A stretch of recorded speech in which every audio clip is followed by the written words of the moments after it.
तो चलिए स्टार्ट करते हैं आज का टॉपिक अपना दो चर वाले रैखिक बहुपद का समीकरण। हमारा टॉपिक है आज का। ठीक है, अब हम पढ़ने वाले हैं दो चर वाले रैखिक समीकरण। ठीक है, पिछले वाले टॉपिक में हमने क्या किया था, बहुपद को खत्म कर दिया था और इस वाले लेक्चर में हम क्या करेंगे, दो चर वाले रैखिक समीकरण को हल करेंगे। ठीक है, अब इनको इसमें हम लोग को कितने तरीके के सवाल लगाने से देखो। सबसे पहले तो इसमें हमारे पास दो तरीके के सवाल है। एक तो ग्राफी मेथड है। ठीक है, ग्राफी मेथड जिसमें हम लोग को कंपेयर करना होता है a1/a2 b1/b2 और c1/c2 वाले वो सवाल हो जाएंगे।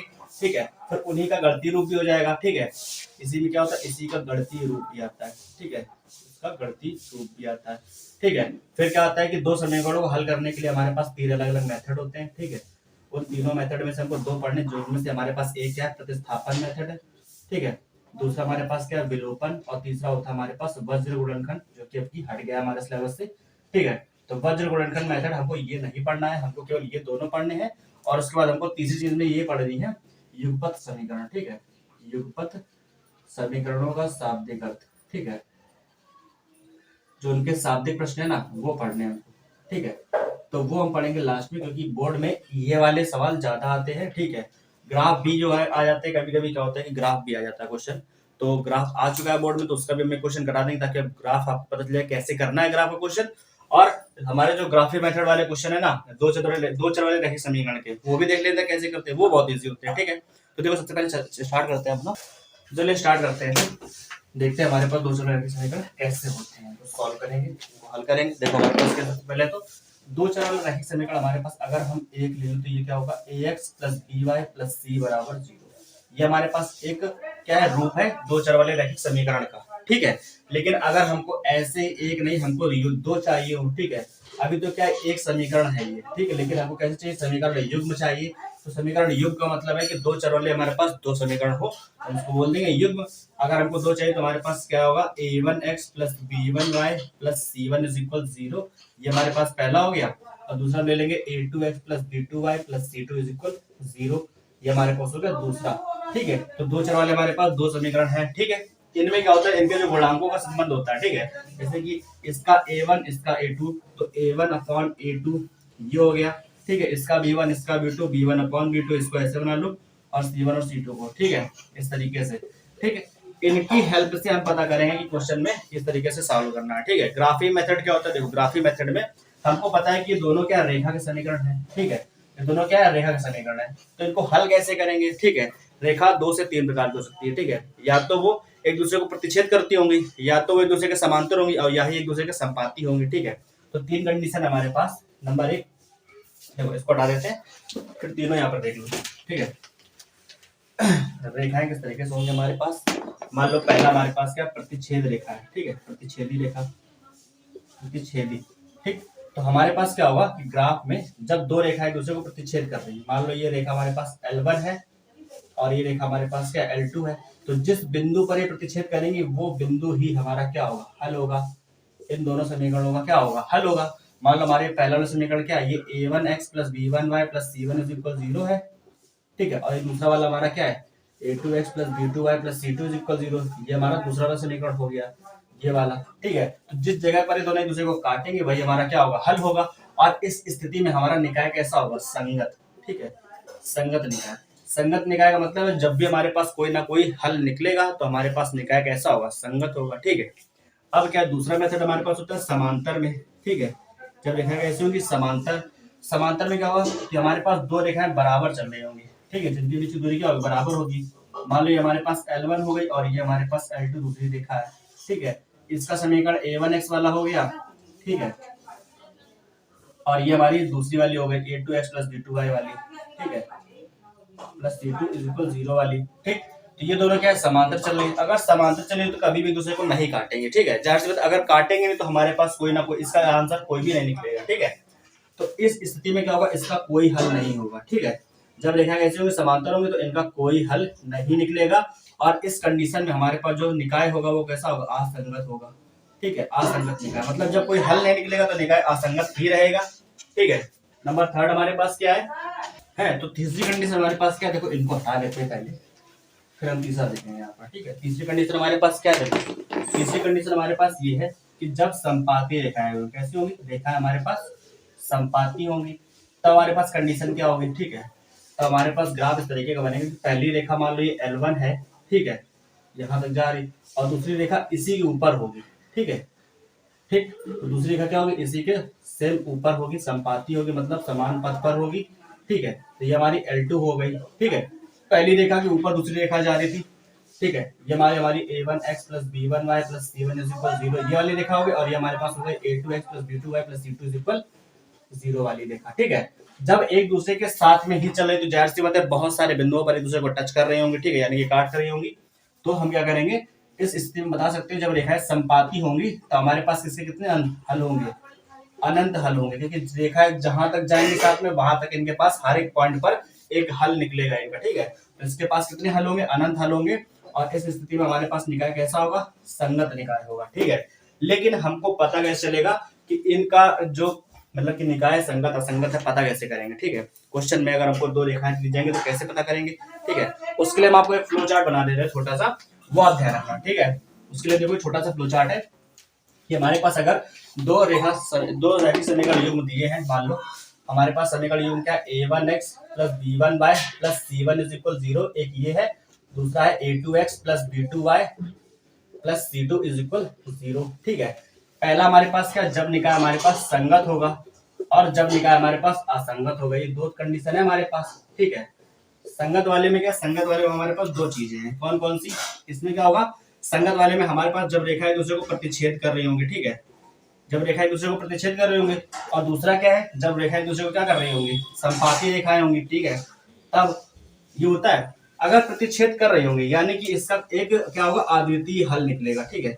अद्वितीय हल का मतलब है कि जिस बिंदु पर ये काट रहे हैं दूसरे को, वो बिंदु ही इनका क्या होगा, हल होगा, ठीक है। और हल के लिए हम क्या निकालेंगे कि a1 अपॉन a2 जो है वो b1 अपॉन b2 के बराबर नहीं होगा, यानी कि दोनों रेखाओं के कंपैरिजन किससे करेंगे, उनके गुणांकों से। तो इसमें क्या होगा कि a1 अपॉन a2 जो है वो बराबर नहीं होना चाहिए b1 अपॉन b2 के, ठीक है। तब हमको समझ जाएगा कि हाँ ये हमारे पास क्या है, एक प्रतिच्छेदी रेखा जिसका एक अद्वितीय हल निकलेगा और निकाय हमारा कैसा है, संगत रहेगा, ठीक है। और यही कंडीशन बदल जाएगी संपाती में। संपाती में क्या होता है कि इसके अनंत हल निकलते हैं, ठीक है, अनंत हल निकलेंगे, और अनंत हल की स्थिति में क्या होगा कि हमारा जो a1 अपॉन a2 है, ठीक है, वो हमारा b1 अपॉन b2 के बराबर होगा, और वो हमारा c1 अपॉन c2 के भी बराबर होगा, ठीक है। तो हमारे पास ये तीनों कंडीशन होंगी equal, a1 upon a2 b1 upon b2 c1 upon c2, तीनों जब बराबर हो जाएंगे तो निकाय हमारा कैसा हो जाएगा, संगत निकाय रहेगा, और संपाती रेखाएं होंगी, अनंत हल निकलेंगे इसके, ठीक है। इस कंडीशन में आपको इस तरीके से ध्यान रखना है। और जब निकाय हमारा असंगत होगा, असंगत का मतलब है कि यहाँ पर कोई हल नहीं निकलेगा, ठीक है, यहाँ पर कोई हल नहीं होगा, ठीक है। अगर कोई हल नहीं होगा तो रेखा कैसी हमारे पास, रेखा होंगी समांतर, ठीक है, समांतर रेखाएं होंगी इस कंडीशन में, ठीक है। और हम पहचानेंगे कैसे गुणांकों में, तो a1 अपॉन a2 जो है वो b1 अपॉन b2 के बराबर होगा, लेकिन c1 और c2 का रेशियो जो है वो बराबर नहीं होगा। ये कंडीशन हमको याद रखनी, ये इक्वल नहीं होगा, ठीक है। इसमें और इसमें थोड़ा सा डिफरेंस है, बस ये कि इसमें c1 अपॉन c2 इक्वल होगा तो ये संपाती है, और नहीं होगा तो ये समांतर रेखाएं, ठीक है। बस आपको एक छोटा सा फ्लो चार्ट याद रखना है कि हमारे पास अगर इस तरीके से, ये हमारा गणितीय रूप इसमें सॉल्व करके हम लोग दिखा सकते हैं, ठीक है, कि दो रेखा दी है, निकाय संगत है तो प्रतिच्छेदी रेखा पता चलेंगे कैसे, अगर a1 upon a2 b1 upon b2 equal नहीं है तो प्रतिच्छेदी है, अगर a1 upon a2 b1 upon b2 के इक्वल है तो ये भी हो सकता है, ये भी हो सकता है, लेकिन हमको लास्ट में क्या देखना है, c1 अपॉन c2 बराबर है कि नहीं, अगर है तो संपाती है, नहीं है तो समांतर है, ठीक है। ये हमारे पास हो गया दो चर वाले रैखिक बहुपद का जो ग्राफी मेथड होता है उससे सॉल्व करने का तरीका, ठीक है। जैसे हमारे पास एक क्वेश्चन हमने आपके लिए रखा है, देखो हमारे पास दिया है, ठीक है, क्वेश्चन हमारे पास कुछ क्वेश्चन है, देखो एक तो करा देते हैं जिससे आप पता कर पाओगे क्वेश्चन किस तरीके का आता है, और बोर्ड में पूछेगा क्वेश्चन ही है हमारे पास जो हमने लिए हैं, तो इनको लिखना, ठीक है। हमसे कह रहा है कि a1 upon a2 b1 upon b2 और c1 अपॉन c2 के अनुपात की तुलना करके ज्ञात करना है कि निम्नलिखित समीकरण संगत है या असंगत है, ठीक है। पहला क्वेश्चन हमारे पास है 3x plus 2y is equal 5, ठीक है, और दूसरा हमारे पास है इसी में इक्वेशन है दूसरी 2x minus 3y is equal 7। अगर हम इनकी तुलना कराएं किससे, a1x plus b1y plus c1 is equal 0, ठीक है, और इसकी तुलना कराएं a2x plus b2y plus c2 is equal 0 से, तो हमको a1 a2 b1 b2 c1 c2 का मान क्या मिलेंगे, देखो a1 का मान क्या मिलेगा, ये 3 मिलेगा, ठीक है, b1 का मान क्या मिलेगा, 2 मिलेगा, ठीक है, c1 का मान क्या मिलेगा, 5 को दला माइनस का 5 हो जाएगा, तो c1 का मान हमें क्या मिलेगा, माइनस का 5। वैसे यहाँ पर a2 का मान क्या मिलेगा, 2, ये है, ठीक है, a2 का मान मिलेगा 2, b2 का मान कितना मिलेगा यहाँ पर -3, ठीक है, तो b2 का मान मिलेगा हमको -3, और C2 का मान कितना मिलेगा 7 उधर ले आओगे तो माइनस का 7 हो जाएगा, यानी कि C2 का वैल्यू हमारे पास हो जाएगा माइनस का 7। A1 A2 B1 B2 C1 C2 पता चल गया। ठीक है, हम क्या करेंगे A1 upon A2 B1 upon B2 निकालेंगे। ठीक है, सबसे पहले तो यही करेंगे। अगर हमारे पास A1 अपॉन A2 देखो क्या लिख रहा है, यहाँ से निकलेगा 3/2, ये हमारे पास हो गया। और यहाँ से B1 अपॉन B2 निकालो जरा, B1 अपॉन B2 का वैल्यू कितना निकलेगा 2 और -3 है अपॉन में। ठीक है, तो क्या आपको ये दोनों इक्वल दिख रहे हैं? नहीं, तो यहाँ लिख दोगे कि चूंकि A1 अपॉन A2 बराबर नहीं है B1 अपॉन B2 के, अर्थात रेखाएं कैसी है, प्रतिच्छेदी रेखा है, और ये निकाय कैसा होगा हमारा संगत निकाय होगा। ठीक है, और इसका एक अद्वितीय हल निकलेगा। ठीक है, क्या होगा, इसका एक अद्वितीय हल होगा, निकाय हमारा संगत है। ठीक है, संगत निकाय हमसे ये पूछ रहा था कि संगत है या असंगत है, तो आप ऐसे बता सकते हो। ठीक है, अगर इक्वल है तो अतः निकाय हमारा संगत है। ये आपका सॉल्व हो जाएगा इस तरीके से। छोटा सा क्वेश्चन है, एक और हमारे पास है। ठीक है, वो देख लो जरा ध्यान से, एक और कराते जरा, देखो इस तरीके क्वेश्चन आएगा तो इस तरीके से किया जा सकता है। ठीक है, आपको हमेशा कंपेयर करा के A1 A2 B1 B2 C1 C2 के मान लिखने हैं, तो उससे आपके क्वेश्चन सॉल्व होंगे। ठीक है, देखो हमारे पास नेक्स्ट क्वेश्चन है दूसरा, लिखा है 4/3x + 2y = 8। एक ये हो गया, और दूसरी इक्वेशन है 2x + 3y = 12। ठीक है, ये हमारे पास दूसरी समीकरण है। इसमें मुझको बताना निकाय संगत है या असंगत है। ठीक है, देखो A1 का मान लिखो जरा, तुलना कराने के लिए आपको दो समीकरण लिखनी पड़ेगी। ठीक है, लेकिन हम डायरेक्ट लिखते हैं। देखो A1 का वैल्यू कितना है 4/3 है। ठीक है, B1 का वैल्यू कितना है, A1 के बाद हमारा ये B1 C1। ठीक है, B1 का वैल्यू कितना है 2, और C1 का वैल्यू इसको ले जाओगे तो माइनस का 8 हो जाएगा।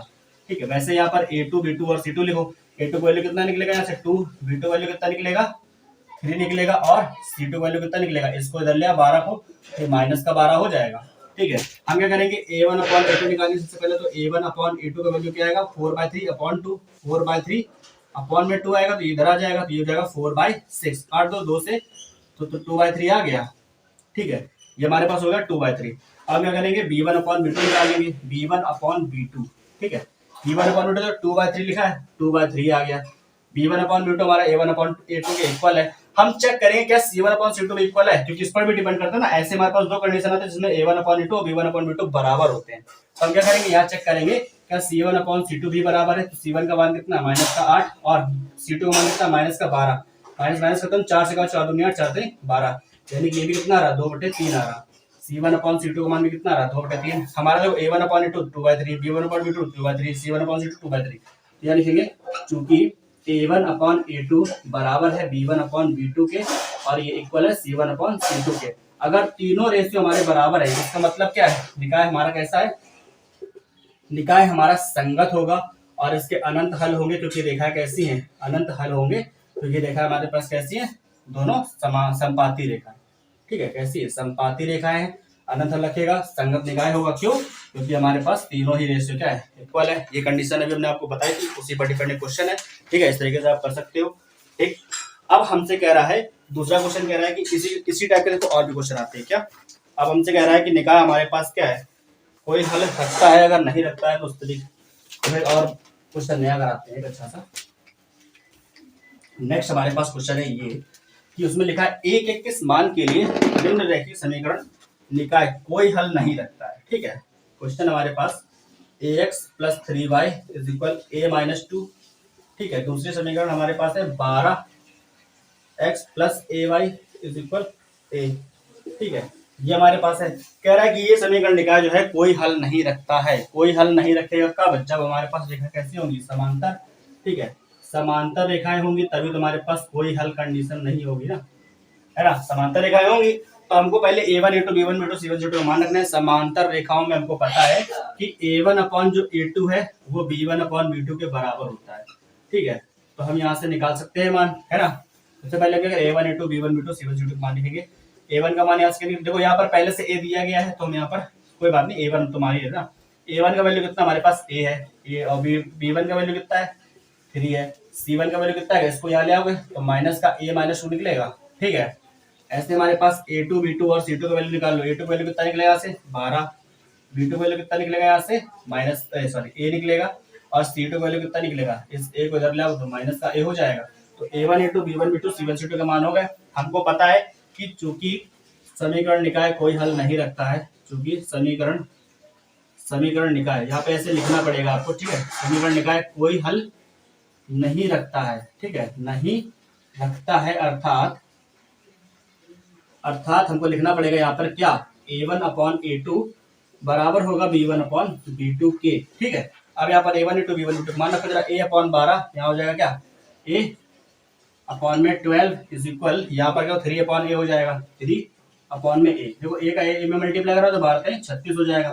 तो यहाँ पर क्या हो जाएगा, ए स्क्वायर बराबर 36, 36 का तो 6 का स्क्वायर होता है, 36 हमारा हो जाएगा 6 का स्क्वायर। तो यहाँ लिखेंगे 6 का स्क्वायर, ए का स्क्वायर 6 का स्क्वायर, ए स्क्वायर खत्म, ए का वैल्यू कितना आ गया, 6 आ गया। ये हमारे पास आंसर है, प्लस माइनस 6 लिखने की कोई जरूरत नहीं है, ए का वैल्यू निकालना हमको। ठीक है, ये हमारे पास आ गया, ए का मान कितना आ गया 6। इस तरीके से करना है हमको क्वेश्चन। ठीक, कोई भी क्वेश्चन आएगा अगर कहता है कि समीकरण निकाय के कोई हल नहीं है या फिर अनंत हल है, तो आपको ये वाली कंडीशन लगानी है और सॉल्व करना है क्वेश्चन। ठीक है, हमारे पास एक और अच्छा सा क्वेश्चन है इसी में। ठीक है, उसके बाद हम आपको एक ग्राफ भी कराएंगे, क्योंकि ग्राफ बहुत इंपॉर्टेंट है इस वाले टॉपिक के लिए। अगर ग्राफ आ जाता पेपर में तो कैसे करेंगे वो मेथड है ना, तो ग्राफ करना बहुत जरूरी है। ग्राफ हम आपको ग्राफ बनाकर उसमें सिखाएंगे, लेकिन बिंदु निकालना कैसे वो आपको यहीं पे सिखा देंगे। ठीक है, अब रिवाइज कर लोगे तो ज्यादा अच्छा रहेगा, क्योंकि रिवाइज करने से क्या रहेगा, कॉन्सेप्ट आपके माइंड में क्लियर रहेगा और आप अनसॉल्व पेपर सॉल्व करो, उसमें आपके बहुत ज्यादा बेनिफिट रहेगा, है ना। हमको फिर से क्या करना है, ए का मान निकालना है, और हमारे पास सेकंड क्वेश्चन इसका क्या है, x plus 3y minus 2 is equal 0। ये हमारे पास पहले समीकरण है। दूसरी क्या है, दूसरी हमारे पास है ए स्क्वायर प्लस 1x प्लस ए माइनस 2y, है ना, और माइनस का 5 इज इक्वल 0। ये हमारे पास दोनों समीकरण है, 3a plus 1x 3y minus 2, और यहाँ पर ए स्क्वायर एक्स प्लस ए माइनस 2y है। ये हमारे पास क्या दो समीकरण है। कह रहा है कि समीकरण निकाय कोई हल नहीं रखता, तो ए का मान याद कीजिए। ठीक है, हमको ए का मान निकालना, देखो कैसे करेंगे। सबसे पहले तो a1 b1 ac1 के मान निकालो, यहाँ से a1 का वैल्यू क्या निकलेगा, यहाँ से 3a प्लस 1 निकलेगा। ठीक है, b1 का वैल्यू कितना निकलेगा, यहाँ से 3, और c1 का वैल्यू कितना निकलेगा, माइनस का 2। यहाँ से निकालो a2 b2 c2 के मान, तो a2 का मान कितना निकलेगा हमारे पास, a स्क्वायर प्लस 1, ये हो जाएगा a2 का मान। b2 का मान कितना निकलेगा हमारे पास, a माइनस 2, ये आ जाएगा, है ना।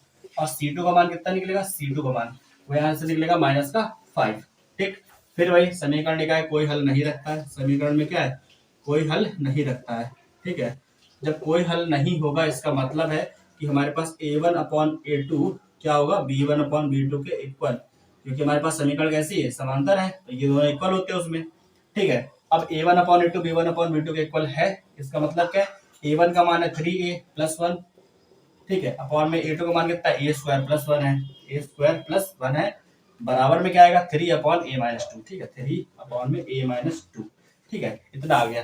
अब इसको करेंगे सॉल्व और a का मान निकाल लेंगे। ठीक है, कैसे, देखो इसका यहाँ पर मल्टीप्लाई करा, इसका यहाँ पर मल्टीप्लाई करा दो, ये हो गया 3a प्लस 1, और यहाँ पर आ गया a माइनस 2, यहाँ पर ये चला जाएगा तो ये हो जाएगा 3a स्क्वायर प्लस 3 हो जाएगा। ठीक है, सॉल्व कर लो, इसको जरा मल्टीप्लाई करा दो, तो ये होगा 3a स्क्वायर माइनस का 2 3 6a। ठीक है, फिर 1 का करा दो तो प्लस का a minus 2 is equal 3a plus 3। ये से ये कैंसिल हो गया हमारा, देखो 6a है, और उसमें से एक a लेस कर दो, कितना हो जाएगा, माइनस का 5a हो जाएगा, ये हो जाएगा माइनस का 5a, और ये माइनस का 2 है, उधर ले जाओगे तो उधर जाकर के प्लस का 2 हो जाएगा, तो 2, और इधर पर क्या है 3 पहले से, ये हो गया, तो माइनस का 5a बराबर 5 आ गया, 5 से काट दिया 1, और ये माइनस है उधर लगा दो, तो a का वैल्यू कितना आ गया, माइनस का 1। ये हमारा a का मान आ गया। ठीक है, इस तरीके से करेंगे वाला क्वेश्चन, जो कि हमारे पास है समीकरण निकाय का कोई हल नहीं रखता है, तो हमको ए का मान ज्ञात करना है। बोर्ड एग्जाम में पूछे गए क्वेश्चन है, हो सकता है 2 मार्क्स के क्वेश्चन में जरूर आ जाइए, सॉल्व कर सकते हो। अगर ग्राफ का क्वेश्चन आएगा तो 4 मार्क्स में आएगा। ठीक है, ग्राफ का क्वेश्चन कैसे करना है देखो लो जरा। ग्राफ का क्वेश्चन कराने के लिए देखो, सबसे पहले क्या करना होता है कि हमको 2 समीकरण निकाय दे रखे होंगे, उनका हमको ग्राफ बनाना होता है। ठीक है, ग्राफ पेपर आपको वहां नहीं मिलेगा, कॉपी में ही आपको ग्राफ ड्रॉ करना है। यहाँ पर कहीं ऐसे बनेगा, कहीं मान लो ऐसे रेखाएं जा रही है। ठीक है, तो आपका ग्राफ ऐसे बन रहा होगा, तो उस ग्राफ के क्वेश्चन करते हैं हमको। ठीक है, ग्राफ का क्वेश्चन किस तरीके से होगा एक आपको करके बताते हैं। ठीक है, ग्राफ हम उसका पेपर पर बनवाएंगे, लेकिन उसके जो बिंदु हैं वो हम आपको यहीं पर निकाल के दिखा देंगे। ठीक है, कि किस तरीके से निकालने हैं आपको, ताकि आपको आगे चल के कोई परेशानी ना हो उसमें, है ना। देखो क्या है हमारे, चलिए ग्राफ का एक क्वेश्चन कर लेते हैं। ठीक है, हमारे पास क्या है, ग्राफ करने के लिए क्वेश्चन में लिया है। ठीक है, यहाँ पर लिखा क्या है, देखो क्वेश्चन हमारे पास है। ठीक है, युगपत समीकरण के युग्म 3x प्लस y माइनस 12 बराबर 0 तथा x माइनस 3y प्लस 6 बराबर 0 को ग्राफी विधि से हल कीजिए। ठीक है, यानी कि इसको आपको ग्राफ बनाना है, और उस त्रिभुज का क्षेत्रफल भी ज्ञात कीजिए जो रेखाएं एक्स अक्ष से बनाती है। ठीक है, यानी कि अब हम बनाएंगे इन दोनों रेखाओं के समीकरण से हम एक ग्राफ बनाएंगे, और वो जो एक्स अक्ष के साथ में जो भी हमारे पास त्रिभुज बन रहा होगा, मान लो एक ऐसा हमारे पास मान लो त्रिभुज बन गया, तो एक्स अक्ष के साथ में जितना भी त्रिभुज बन रहा है ये वाला, ठीक है, इसका हमको क्षेत्रफल भी निकालना है। ठीक है, अगर हमारे पास इस तरीके का त्रिभुज बनेगा तो उसका हमको क्षेत्रफल भी निकालना है। ठीक है, तो हमारे पास यहाँ पर दो रैखिक समीकरण है, कौन कौन से, उनको लिख लेते हैं यहाँ पर। 3x + y - 12 बराबर 0। ठीक है, पहला है 3x + y - 12 बराबर 0, और दूसरा हमारे पास क्या है, x - 3y + 6 बराबर 0। ठीक है, हम क्या करेंगे, दोनों को सॉल्व करेंगे। दोनों को सॉल्व करने मतलब है कि दोनों से हम कुछ बिंदु निकालेंगे जो कि हम अक्षों पर रख पाए। ठीक है, तो क्या करेंगे, देखो हमारे पास पहला समीकरण ये है, तो हम इसमें क्या करेंगे, y के लिए या फिर x के लिए एक समीकरण बना लेंगे। ठीक है, इसको सॉल्व करो जरा, y = क्या बनेगा, 12 हो जाएगा 12 - 3x, ये हमारे पास बना है समीकरण। ठीक है, इसके लिए क्या करेंगे, हम यहाँ पर लिखेंगे रैखिक समीकरण। इसके लिए हम एक बॉक्स बनाते हैं छोटा सा, यहाँ पर हम x y और बिंदु ये लिख लेते हैं। ठीक है, क्या करेंगे, हम इसके लिए 2 से 3 बिंदु निकालेंगे जो कि हम यहाँ पर लिखेंगे। ठीक है, तो यहाँ पर क्या करेंगे, सबसे पहले x बराबर क्या रखने पर, x बराबर हम 2 या 3 कुछ भी रखेंगे तो y का कुछ ना कुछ मान मिलेगा। तो यहाँ पर x बराबर कितना रख देते हैं, 2 रख देते हैं मान लो। ठीक है, x बराबर 2 रखने पर हमको y का मान कितना मिलेगा, तो हमको y बराबर कितना मिलेगा, 2 रखोगे, तो x के ऊपर 2 रखा तो 2 3 6, 12 में 6 चला गया, 6 बचेगा, यानी बिंदु क्या आएगा हमारे पास, 2, 6 आएगा। ठीक है, ये एक बिंदु आ गया। ठीक है, तो अब क्या करेंगे, ये हमारे पास आ गया। अब x बराबर कुछ और रखो जरा, यहाँ पर 3 रखेंगे तो 3 3 9, 12 में से 9 गया, 3 बचेगा। अगर x बराबर हम 3 रखेंगे तो y का मान भी कितना आएगा, 3 आएगा। ठीक है, तो इसका मान हम 3 रखा तो y का मान भी कितना आ गया, बिंदु हमारे पास क्या मिलेगा, 3, 3।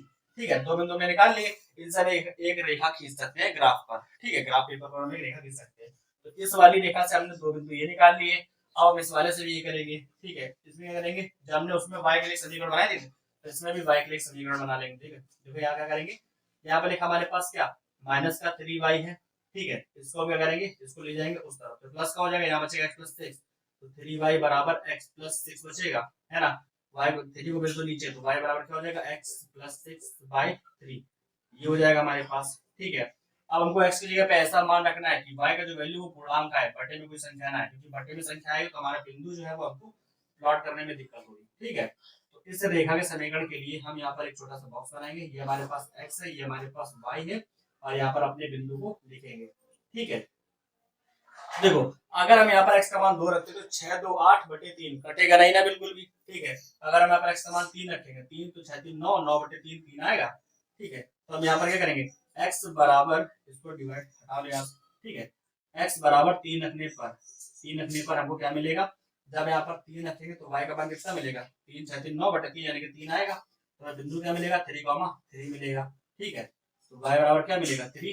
ठीक है, और हम क्या कर सकते हैं, यहाँ पर अगर हम x का वैल्यू यहाँ पर कुछ और रखते हैं, मान लो x यहाँ पे रखते हैं -2, तो क्या डिवाइड होगा, -2 रखेंगे तो 6 में 2 है, कुछ नहीं होगा। -3 रखोगे तो हमको क्या मिलेगा, कुछ भी। मान लो -3 रखा अगर, तो 6 में 3 चला गया, तो यहाँ पर बचेगा 3/3 यानी कि 1 आ सकता है। ठीक है, तो ऐसे कोई संख्या रखो जिससे हमको पूर्णांक मिल सके। ठीक है, एक काम करते हैं, 0 वाला बिंदु निकाल लेते हैं। ठीक है, क्योंकि हमको x अक्ष पर कोई बिंदु चाहिए ना, तो याद रखो क्या करोगे, अगर हम यहाँ पर -6 रखते हैं, ठीक है, x बराबर -6 रखने पर हमें क्या मिलेगा, -6 रखोगे तो -6 + 6 0, 0/3 कितना हो जाएगा, 0 हो जाएगा, तो y वैल्यू कितना मिलेगा, 0 मिलेगा। तो x की जगह क्या रखेंगे, -6, y का वैल्यू 0 मिलेगा, बिंदु क्या होगा, -6, 0, ये मिलेगा आपको। ठीक है, तो हमारे पास ये दोनों जो बॉक्स बने हैं इनमें हमारे पास 2 बिंदु हैं। ठीक है, इनको हम रखेंगे ग्राफ पर, और इनसे क्या करेंगे, रेखाएं खींच करके त्रिभुज बनाएंगे जो कि हमारा x अक्ष से घेर रहा होगा। ठीक है, x अक्ष को घेरने वाला जो त्रिभुज बनेगा उसका आपको क्षेत्रफल भी निकालना, तो ये हमारा क्वेश्चन वहां पे फिनिश हो जाएगा। ठीक है, इतना काम आपको पेपर में करना है, उसके बाद ग्राफ बनाना है, ग्राफ के बाद क्षेत्रफल निकालना, और आंसर आपका कंप्लीट हो जाएगा। ठीक है, बोर्ड पेपर में वो क्वेश्चन है, 2020 में क्वेश्चन आया था बोर्ड में। ठीक है, तो चलिए आते हैं, इसका ग्राफ बनाते हैं, सॉल्व करते हैं इसको आगे। ठीक है, तो हमारा ये क्वेश्चन कंप्लीट हो जाएगा। ठीक है, ये हमारा हो जाएगा ग्राफिक मेथड से रेखाओं को सॉल्व करने का तरीका। ठीक है, इस क्वेश्चन को करने के बाद हम इसके बाद क्या पढ़ेंगे, इसके बाद हम पढ़ेंगे प्रतिस्थापन और विलोपन विधि, उसके बाद युग्म समीकरण के शाब्दिक प्रश्न पढ़ेंगे। ठीक है, क्योंकि हमारे पास ये ज्यादा इंपॉर्टेंट है, इनसे भी क्वेश्चन आते हैं पेपर में। ठीक है, तो चलिए इसको कर लेते हैं, फिर उसके बाद वो करेंगे हम लोग।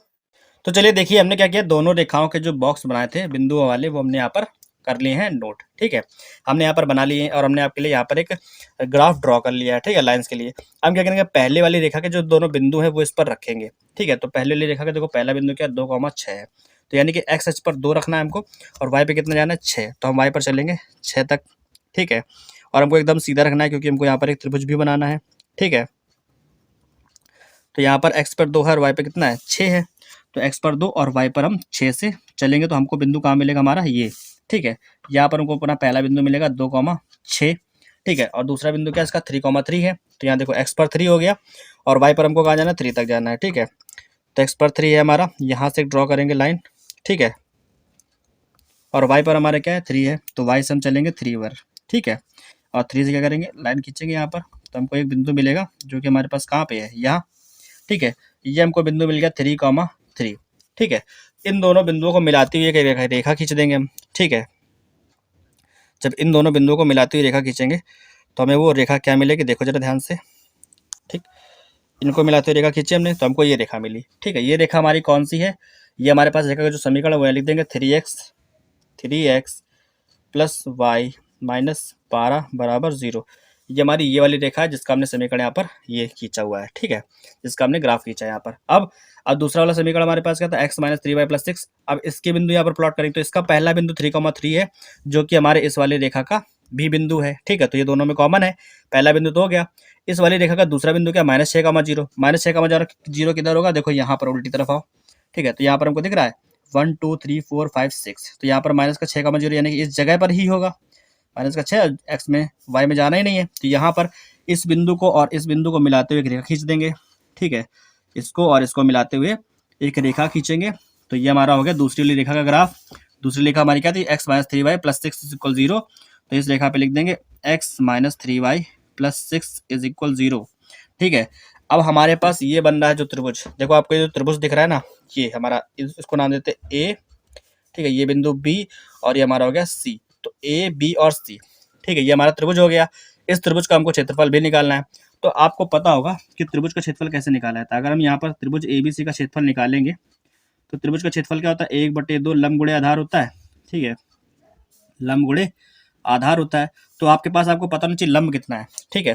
तो हमको पता है यहाँ से इस बिंदु की दूरी कितनी है 3,3, यानी कि y अक्ष में भी 3 है, तो यहाँ से यहाँ तक ये जो लंब है हमारा वो कितना है, वो 3 है, ठीक है।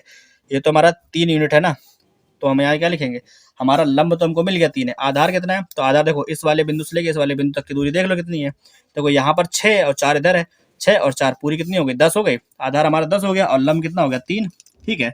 तो 1/2 हमारे पास लंब हो गया 3 और आधार हो गया 10, ठीक है। 2 से काट दो जरा, 2 पंचे 10, 5 3 15, तो कितना निकलेगा 15 वर्ग इकाई, ठीक है, 15 वर्ग इकाई ये हमारा निकलेगा इसका क्षेत्रफल का आंसर। और जो हमको ग्राफ खींचना था वो हमने ग्राफ आपको इस तरीके से खींच के दिखा दिया है कि आपको इस तरीके से ग्राफ बनाना है। अगर बोर्ड में क्वेश्चन आता है तो इसको आसानी से कर सकते हो आप, इस तरीके से करना है। अगर आपको त्रिभुज बनाने के लिए आता है तो आप याद करना कि y में कोई माइनस का वैल्यू ना रखना, ठीक है। अगर y में माइनस का वैल्यू रखोगे यानी कि बिंदु में अगर कोई y का वैल्यू माइनस में लाओगे तो यहाँ पर नीचे कोई रेखा चली जाएगी, नीचे रेखा जाएगी तो आपका त्रिभुज जो है सही से नहीं बन पाएगा, ठीक है। आपको हमेशा x में ही माइनस का वैल्यू रखना है, y में प्लस रखना, ठीक है। तो ये आपका आएगा, इस तरीके से ग्राफ बनेगा, इसको सॉल्व करना।